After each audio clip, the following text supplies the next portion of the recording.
William Butler Yeats' poem, When You Are Old. This poem is a blend of past, present, and future. According to many critics, the poem speaks about Maud Gonne, an actress and a nationalist. In this poem, when you are old, you hear he is directly addressing to his lady love, and the speaker is the lover. And the tone of the poem is melancholic tone, sad tone.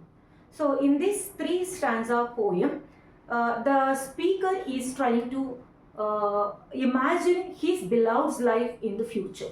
In the first stanza, if we see, when you are nodding your head, when you are old and grey indicating he is addressing here actually his imagination is he is addressing his an old lady, that is his lady love, when she is full of sleep, nodding by the fire. He wanted her to take his book.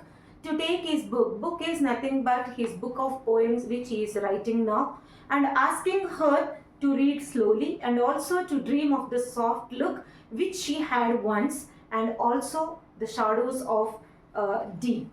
So in the first stanza, he is addressing the lady who is old and grey and nodding by the fire, and also she is full of sleep.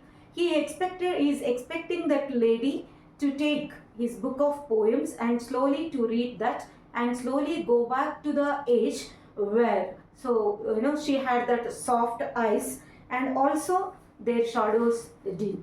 In the second stanza, he speaks about many who loved her glad grace. Glad grace here, a figure of speech is used, that is alliteration. So he is trying to differentiate between his love and the other's love here. So he is telling the lady that there were many who admired her beauty, and those many they love her glad grace, that means the physical beauty. But there was a man, one man, he says, one man is nothing but the speaker, and that one man loves the pilgrim soul in you and also sorrows of your changing face. So pilgrim soul.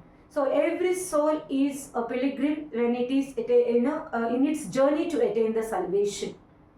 And he loves that pilgrim soul and also sorrows of the changing face. Sorrows of changing face here indicating that in the old age also his love is constant.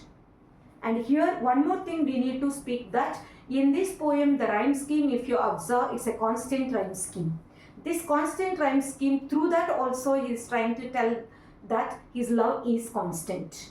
And he says here that his love is constant and with the age it do not fade. And here he is trying to speak about the transient nature of the beauty and the permanence of love. The transient nature of the beauty, that means, so as we grow, as we age, the beauty fades. But he says his love is constant.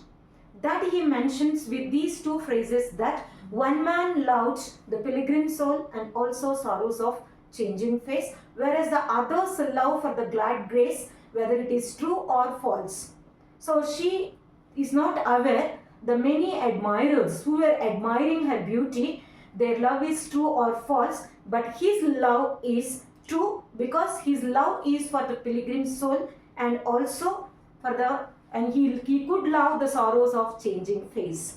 So with this he is trying to show the difference between his love and the other's love. In the third stanza he is speaking that when you are bending beside the glowing bars, when you are bending, you here he is addressing to his lady love, and you murmur a little sadly. So people murmur. When do people murmur? So when they cannot do anything, when nothing is in their hands, they murmur. So here also he expects the lady to be little sad, and sadly when she was murmuring, and on what she is murmuring, that love fled. Love fled. See, in the second stanza also, in each line almost the word love is repeated, and here in the third stanza, in the second line, the word love here, the word is capitalized. Whereas in the other lines it is not that, because here he has used it as a person. Love fled. Here is a figure of speech, that is personification. Like a human being, love fled. Where it has gone? Paced upon the mountains overhead. Paced upon the mountains overhead. He is trying to tell the lady the love waited for her, but it paced. So because she has not noticed, she has not cared. So that is why love fled and paced upon the mountains overhead. Here we can also say that why has he used the word mountains overhead? Because mountain, he wanted to show the height of his love here. And then at the end he says, hid his face amid a crowd of stars. Hid his face. So hid his face, the love, that is the speaker, face amid a crowd of stars. So why has he mentioned? Two things here I can tell you, that hid his face amid a crowd of stars. One thing is when you realize, he is telling to the lady, when you realize the true love, when you want that true love, by the time it is very far, so that you cannot reach that love.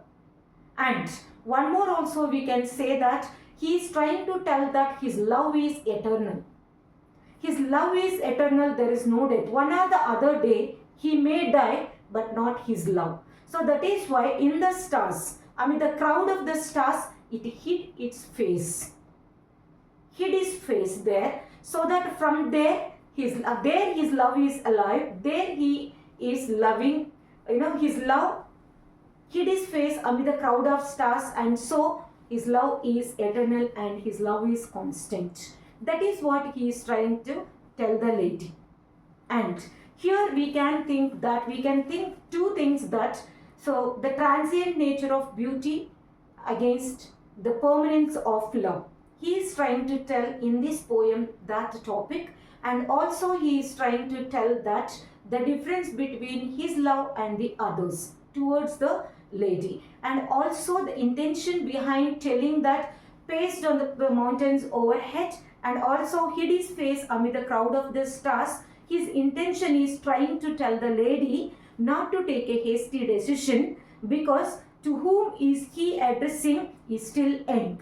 He is trying to tell her, in the future your life will be like that. In the future you are going to regret like this. In the future you are feeling like this, right? In the old age. So here he says that he requests the lady not to take a wrong decision by rejecting his love or his true love.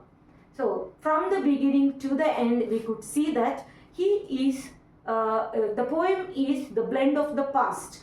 Past is he loved the lady, where the lady rejected his proposal, and the present is he is writing the poem addressing to the young lady, and the future is taking or imagining the lady in her future when she is old and grey and sitting by the fire, nodding her head and full of sleep, imagining or going back to the memories while reading his book of poems, and thinking about the many admirers whose love is false or true, and about one man who loved her pilgrim soul and sorrows of her changing face. And also at the end, so she murmurs sadly, and by the time the love hid his face amid the crowd of stars. So with this he is trying to warn the lady also not to make a wrong decision by rejecting his true love, and he is asking her to take the right decision and accept his love. So here one way we can say it's a melancholic tone, and also we can say that the lady, when she is old and going back to the young age and recalling the days of the young age, how many admirers were there for her, how many were admiring her glad grace, all this. So we can say that the poem is, here we could say that it's nostalgic also. Hope this summary helps you very much in your annual examinations. All the best.